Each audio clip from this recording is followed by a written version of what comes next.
Welcome everybody to our Woman to Woman interview. And this month, I'm very pleased to introduce you to Shaneh Woods, who her company name is Prosperity First. And I am interviewing her and very interested in her work with human design. But Shaneh, I'm going to just ask you to tell us a little bit about yourself and how you got into human design and maybe just about your company, Prosperity First, and all of that. Sure.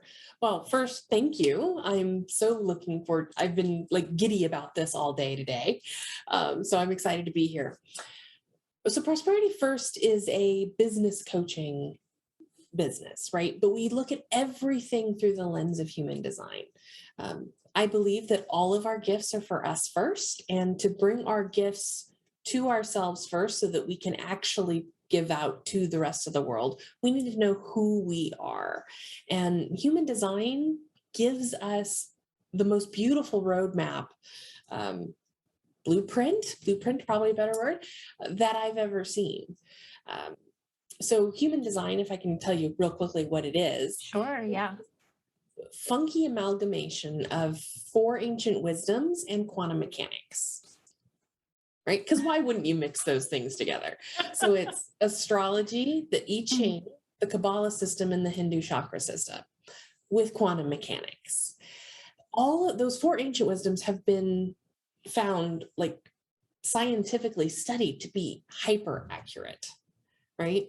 Mm-hmm. And the quantum mechanics of it all, it says, well, once I have an awareness of a state, I can shift state in an instant.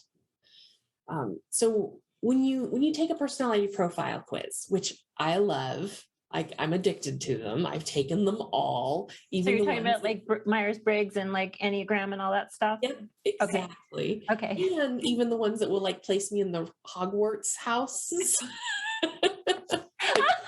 All of them. We're counting those too, okay.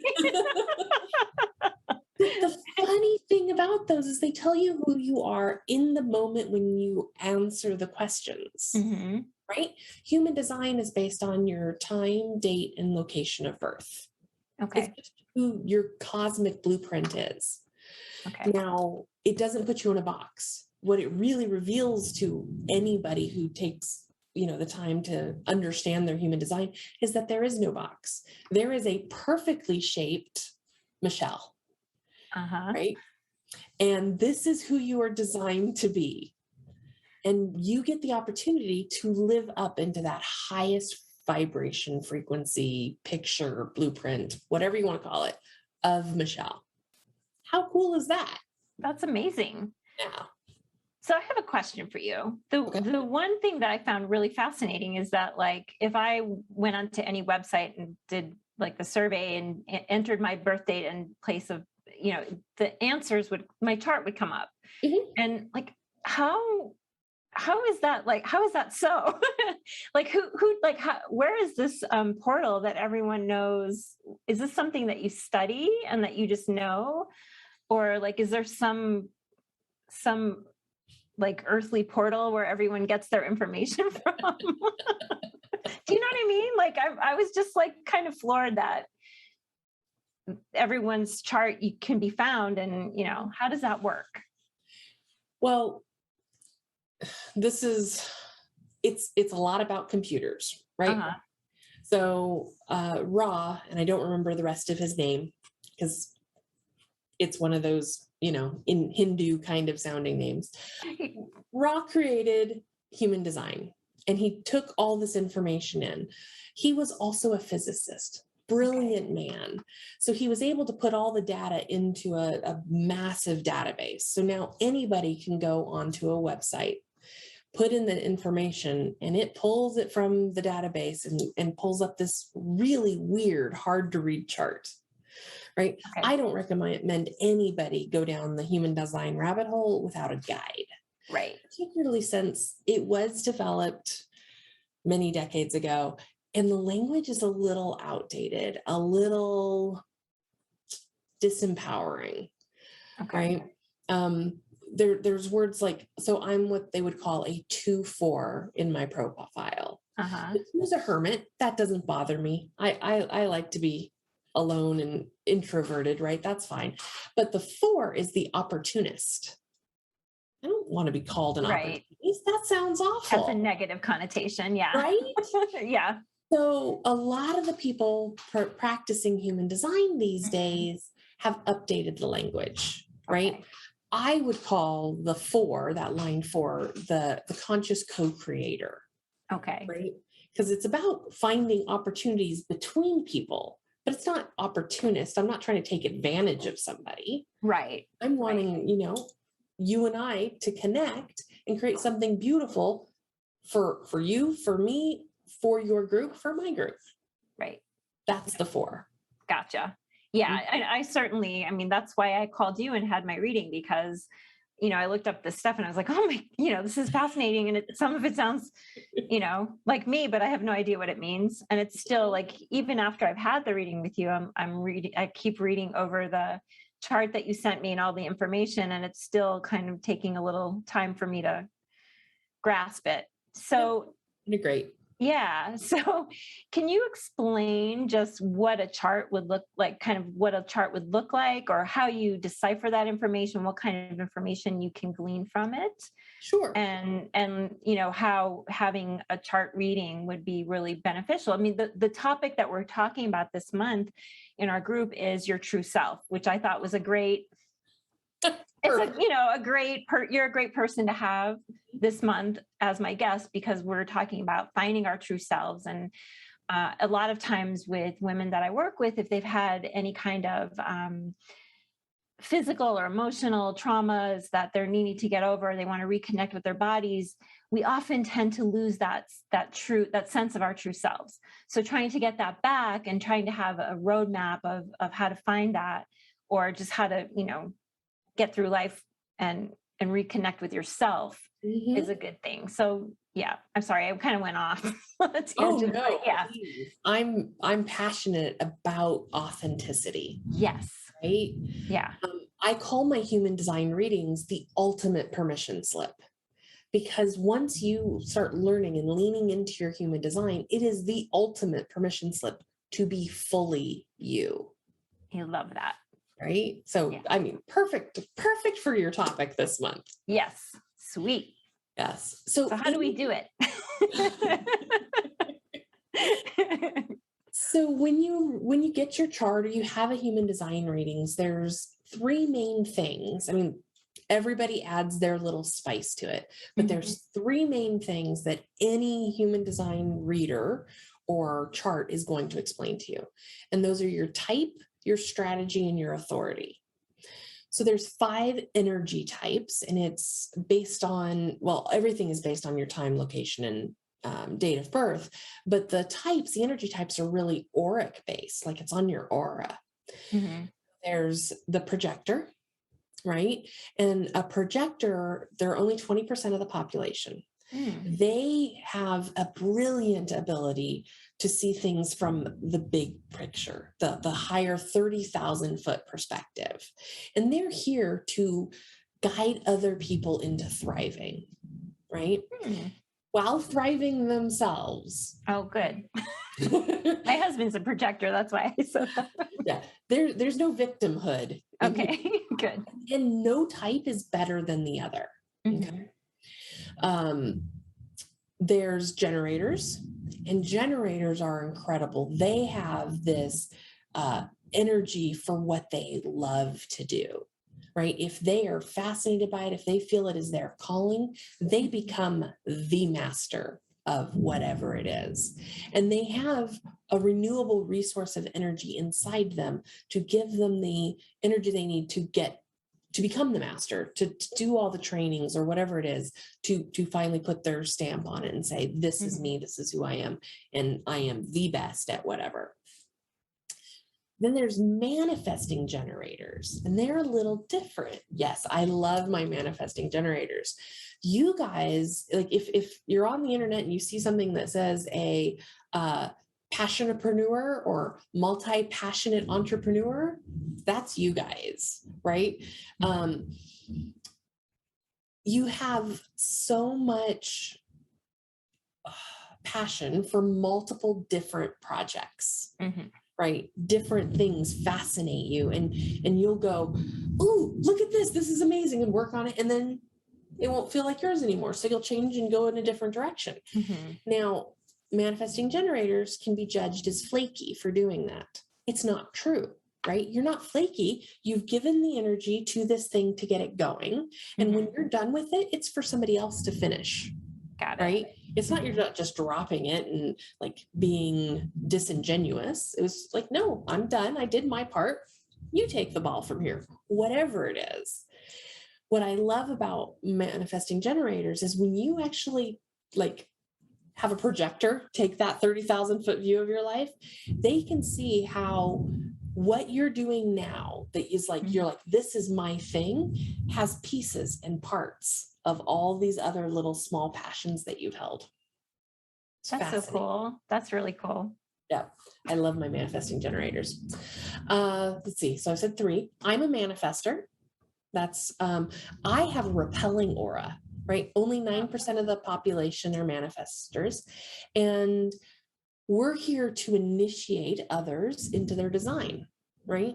And I bet you've had this experience with me in the couple times we've talked. I've said something and you felt this like, oh, yes, that's for me. Yes. Right? Yeah. That's what I'm here to do. When I speak, it's like I'm tipping that domino over that becomes the chain of events that you pick up and go, this is the thing I'm passionate about right now. I'm one of the signs that a manifesting generator needs to wait for. And then there's our special, God bless them, reflectors. I say God bless them. Their energy, they are wide open. So I know we don't have a picture of a chart. I imagine when you post this interview somewhere, you're going to include a picture of a chart. Reflectors, every one of those pieces inside the chart are wide open. They have no colored centers. So they're sipping at everybody's energy, right? They're taking little tastes of it. They have the most incredible ability to see deeply into the truth of anybody they come in contact with. You would be amazed at how many actors and actresses are reflectors. Yeah. Interesting. Peter Dinklage. Oh, he's so cute. What is his name? Rob Lowe. Yeah, lots of them. And they're amazing at what they do. And it's because they're sipping at the energy of everybody around them and they're creating the image for us to see. Wow. If you're not an actor, I can imagine that might be exhausting though, right? To kind of. It absolutely can be. And a reflector, they're only 1% of the population. They need a sacred space that is theirs. Like nobody else is allowed in it. No animals are allowed in it because they need to sit in their own energy to discharge all the little bits they've sipped. Wow. Yeah. So that's just the type. Right. Right? Yeah. Types. Then there's the strategy. And our strategy is how do we move our best work or our best selves forward into the world? Right? All of us like to do, take action, make a decision and go for it. That's not always the best strategy based on our design, right? You're a manifesting generator. Yours, if you want to buy a new house, it's not just, oh, I have the idea. I want to go buy a new house. I'm going to go get a realtor and we're just going to do this right now. Right. You absolutely can do that. And because it's not energetically the way you're meant to move forward in the world, little things will happen along the way to like, oh, why is it so hard? Why is it so difficult? So a generator and a manifesting generator, both of you have the strategy to respond. And what that means is having the idea and then waiting for your environment to tell you that now is the time. Now, with a manifesting generator, there's that extra little tweak. You need to inform the universe first and then wait to respond to the signs and synchronicities that come your way that say now is the time. Okay. So using the moving example, wanting to buy a new house, right? You would go, I feel the urge to buy a new house. That's interesting. You speak it out to somebody or something, or just out loud. It's ringing the bell to the universe that says, hey, I'm paying attention. Let me know when the time is right. And then you go about your life. And suddenly you get a postcard in the mail saying that a house is for sale in a neighborhood that you really like. Or a friend comes to you and says, hey, I'm thinking about selling my house. The market seems really good. And you get in that conversation with them about that. Things on Facebook start happening. And it's like, oh, I'm getting all the signs now. Now I should be contacting the realtor. But that waiting, like in traditional human design language, feels very disempowering. The way it was explained to me when I was first learning human design, I hated it. I was like, nope, can't do that. Not going to wait. Nope. It's not about waiting. It's not about sitting on your thumbs and not taking any sort of action. It's really about doing the things so that you can be the person that can have the thing that it is that you want, right? Gracefully, easily, joyfully, in alignment. That's what you're doing while you're waiting. You're becoming the person. And when you look at it that way, it feels good. It's like, oh, I'm expanding so that I can have this thing, life, person I desire. I'm all for that. Cool. Yep. So I have a question. Sure. The strategies, do they go with the type? Yes. Oh, okay. So it's not like you have a type and then you have different strategies that you could possibly have. They go along with the type. Yes. Okay. Got it. Yeah. So every generator has to wait to respond, but they don't have to speak it out. Okay. Manifesting generator needs to speak it out and then wait to respond. Right? It's a small difference between the two. And it's because manifesting generator, you got that throat. Right? Projectors, their strategy is wait for the invitation. Projectors, they have so much intuitive knowledge at their fingertips about people, about situations. They're very strategic. They have that 30,000 foot view. And you said you're married to one. I'll bet you're talking about something, a problem you're having, kind of complaining. You're not really wanting him to fix it for you, right? You just but he wants to. Right? But he'll immediately like, oh, this is what you need to do. Yeah. Right? For sure. That's a projector habit, right? Because they have so much. They just want to give it to you. I can make your life easier. This is how. It's so easy. Can you see this?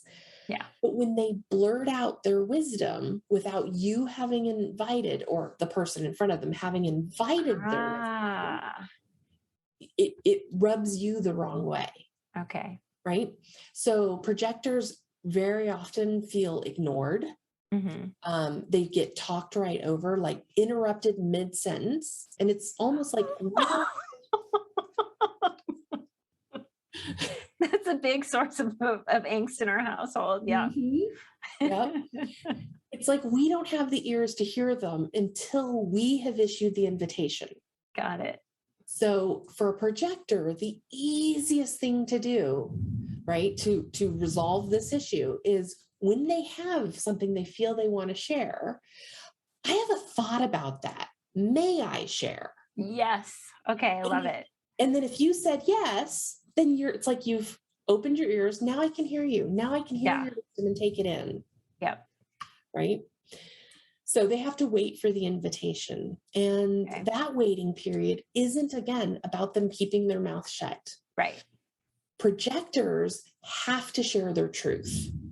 Right? Truth is, what do I care about? Why do I care about it? How is it going to make the world a better place? Right? What do they value? What do they love? What do they dream about? That's their truth. They have to wait for the invitation for their wisdom. Okay. Which is the thing that can help the person in front of them, this is personally and professionally. So for people who are an entrepreneur, truth is their truth, and the wisdom is the thing that would be like they would sell, right? It's their gift that they make money with. But if it's just, we're talking about individuals in a relationship, their wisdom is what they would be offering you or the person in front of them to help them resolve a situation. Does that make sense? Yeah, this is brilliant. Yeah. So as a manifester, my strategy is inform and then initiate. I'm here to take Like I have the thought, I am here to initiate immediately. Okay. What's interesting is I need to have discernment as what am I initiating for me, right? The domino that I'm pushing over in my life. And what is the thing that I'm saying to initiate the person in front of me? I have to recognize that not everything, all the ideas and things that I have aren't mine. They're not all for me. Most of them won't be for me as a manifester. Most of them will be for the people I come in contact with. That's my strategy. And then reflectors have the most unique and like difficult strategy, in my opinion. And difficult is a bad word. It sounds very pejorative. Theirs is to wait a lunar cycle. Whoa. Yeah. If they have an idea, like they should wait a whole lunar cycle. Oh man, that's in a perfect world before taking action on it. The reason being is because they are so open energetically, they could be having this idea and it not really be their energy, not really be for them. Yeah. In this day and age, nobody has 30 days, 28 days really, right? Right. To wait to take action. So it's like, well, how do I get to be 80% sure? So this is why I tell all of my reflector clients, you need a sacred space. You need to get alone, be with your energy. And if you can do that every day, I mean, even if it's, I mean, honestly, I'd recommend 2 hours, but even if it's 20 minutes and sit in, what do you want in during that 20 minutes? And if it stays the same, good, go for it. Don't wait 28 days. Yeah, that's, Yep. Thank God I'm not a reflector. Honestly, reflectors, if their environment is set up right, it's a breeze. Oh, I'm sure. I'm teasing because I'm Oh, just no, so impatient. when I first heard it, I was the same way. Yeah. That was type strategy. And then there's authority. And this is, how do I make embodied decisions? Right? Our head, we collect all the information. Our body knows the truth. So we have to get out of our heads and into our body. Now, the authorities aren't based on type or strategy, right? A generator can be an emotional generator, a sacral generator. I mean, like there's different. Okay. So right? And there's like 11 or 12 of them. So I'm not going to go into all of them. Sure. But the two main ones, right, is sacral, right? And this is a full body yes or no experience. Only generators and manifesting generators can have it, right? Because you have to have the defined sacral. Reflectors, projectors, and manifestors don't have a defined sacral. We'll never have this immediate full body yes or no. Okay. The important thing for people who are sacral authorities to know, though, is that either or questions will put them in a feedback loop of wanting to give the answer to the person in front of them asking the question wants, because an open emotional center. So they're sensing this person wants me to say this emotionally, right? So I'm pretty sure everybody's had this conversation. What do you want for dinner? I don't know. What do you want? Right? And you go back and forth over and over again. When it comes to sacral authorities, you want to say, would you like Mexican tonight? As opposed to, do you want Mexican or Chinese? That or option is like, I don't know. What do you want? I don't know. What do you want? That's why I asked. Yeah. But it's as simple as that. Everything is just a yes or no question. And they'll know. They can trust their body because they will have a physical, like lean forward feeling. The other main one is emotional authorities, which I am. Me too. We are. And what's interesting for us is that there's no truth in the now for us, right? Yeah. Our decision making, the thing that we want to say yes or no to, is colored by how we feel in the moment. Yeah. You know, if you're wearing your rose-colored glasses, you're having a great day. Everything looks good. Yes, I want to buy that leather coat, and yes, I want to join that program, and yes, I want, because everything's coming up roses. But those things might not actually be for us, right? additionally, if we've had a bad day or we've woken up on the wrong side of the bed because we have these emotional waves that have nothing to do with what's going on in our life, we can have highs or lows, nothing's gone wrong or right for that matter. We can say yes to things to make ourselves feel better, right? We could be buying the leather coat because we're in a low and maybe it'll make me feel beautiful or sexy, right? Or we'll say no to things that are for us because it just doesn't matter. Nothing can make it this better. Yep. So we need to sleep a night or 2 or 3 on any major decisions. Never make a decision in the moment. I think that was like the single biggest, one of the single biggest things that I got from our session was like, oh my gosh, you called me on that. And now that I know, Yep. I need to just sleep on it or just wait till I'm grounded and make my decision from there. Yep. Yeah. Finding a neutral confidence. Yeah, for sure. So every reading is going to go over those 3 things: type, strategy, and authority. And if that is all anybody learns about their human design, they are so far ahead of the curve, right? That's like an evolutionary step. And then there's so much more it can tell you. I kind of fire hosed you on our reading, didn't I? I gave you so much. But it was, it's so helpful, but yeah. Those are really important. Can I ask you, so I know we didn't cover this and I don't want you to have to go down a rabbit hole because our time is limited, but the centers, are those kind of like, can you analyze them as like kind of chakras, kind of similar to chakras? Yes, very similar. Okay. There's a couple extras, right? So we've got the crown or the head and the ajna, the throat, the sacral, the root, right? Those all make sense. The solar plexus is what we would call the emotional center. And then there's 2 extras.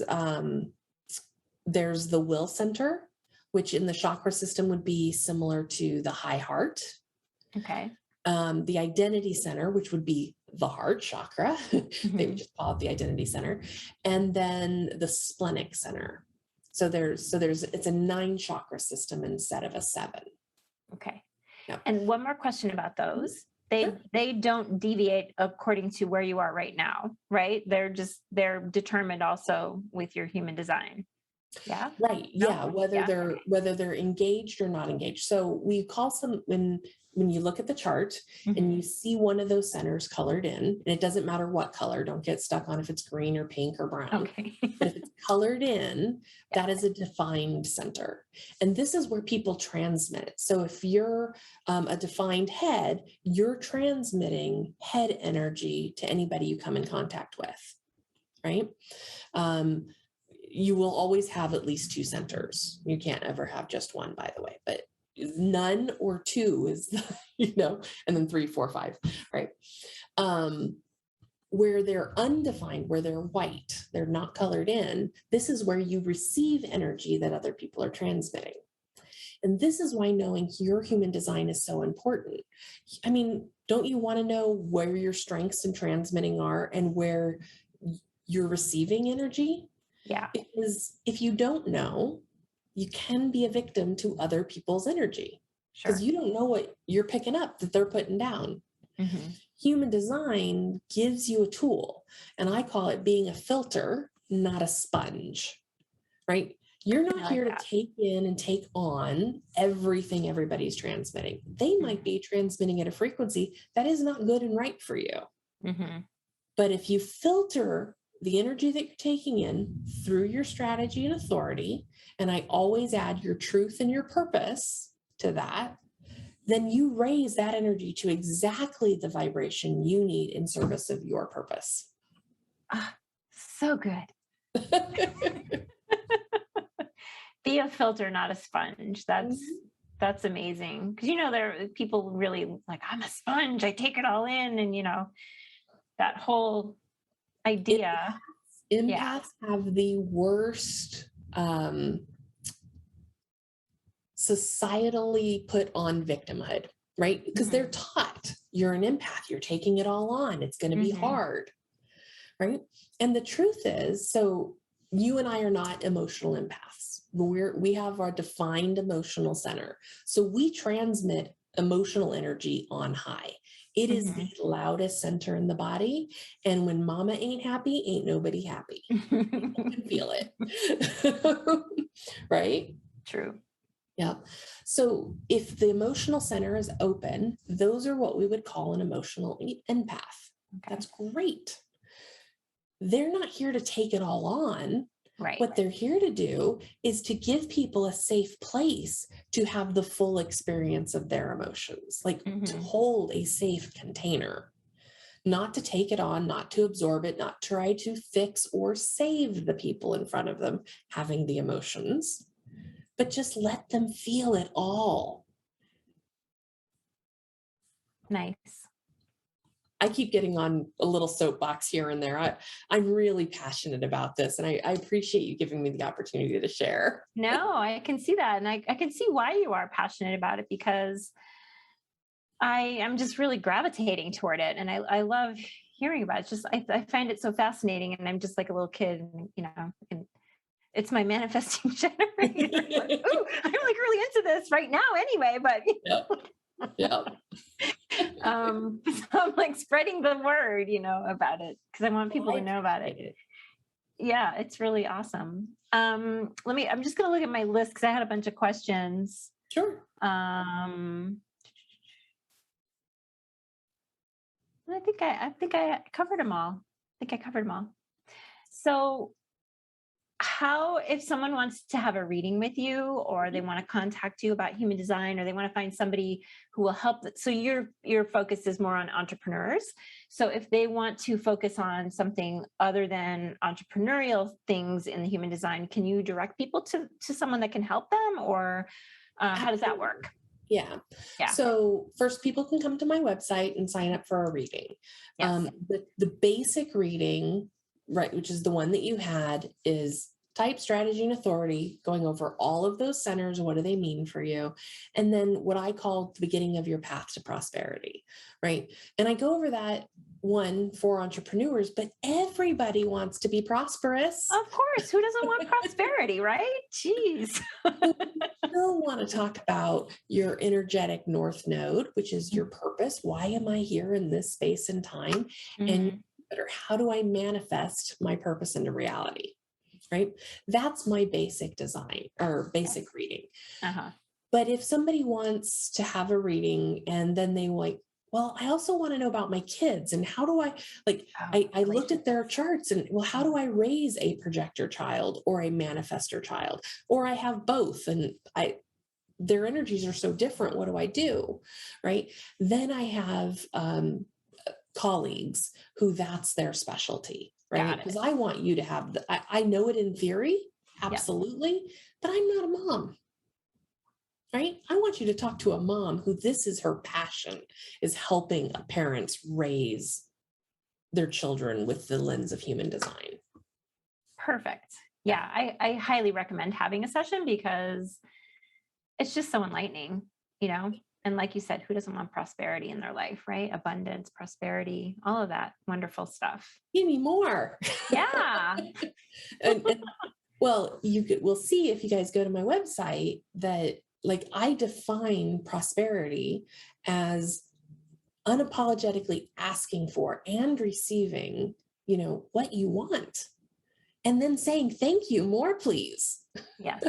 Right? And that's not a bad thing. No, it's not a bad thing. It's not about being greedy, right? No. The universe wants to limitlessly, right? Unlimited. How do I want to say that? The word is not coming to me.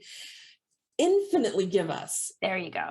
There we go. Like anything more than we can possibly imagine. The why we don't have it is the constraints on our energy that we have put on ourselves, that have been put on us through societal pressures, familial, and even ancestral woundings, right? But as we release those bonds, like, the universe abhors a vacuum. So we release those things and it just wants to pour into us. And when it pours into us, it gives us the opportunity to pour out to others. I love it. I Thank you. just could listen to you all the time. Well, I can do this all day long. Like, I know, like, right? we're going to talk So, for 30 minutes. I'm like, I don't know if I can only talk for 30 minutes. I know it's hard to contain all that energy. It is. So what is your website so that people know how to reach you? It's prosperityfirst.com. Okay. And I'll actually give you the entire link in an email so you can post it. Yeah, we'll be posting it. Yep, for sure in the comments. And there's a page section for human design readings. So you can go there, click the link, and get on my schedule. Can I offer you guys like a coupon code? Sure. Thing like that? Give you guys a little off for anybody who joins through your link? Yeah, for sure. Okay. So I'll send that to you for posting as well. Oh, that would be fantastic. Thank you. I know a lot of people have been waiting for this interview. They've been very excited about it. So I'm really excited to share all of this information about human design. I appreciate it. I don't know about your group. Is it a private group? Is this some place that It's a public group. It's called FeminEnergy, and it's all about reconnecting with your body. And we have different topics every month. And I have a different woman to woman interview, and would love to have you join. I'll send you the info to join the group. That would be great. Yeah. Anybody who is this passionate about knowing yourself deeply, like, needs to stay on my radar. You got good things coming. I know it. Well, yeah. Yeah, it would be great to have you in the group. And we talk all about, last month was all about sexuality and sensuality. There have been other topics, body love and all that good stuff. So amazing. Yeah. Well, let me know how I can support you and your group. Perfect. Well, thank you, my dear. I'm super grateful for having you on, and I look forward, and I will be posting this shortly. So I'll send you all the info for that. So everybody give Shaneh your love and in the comments, and go ahead and reach out to her if you need her help in finding out your very personal human design. I would love that. Thank you again, Michele. This has been wonderful. Beautiful.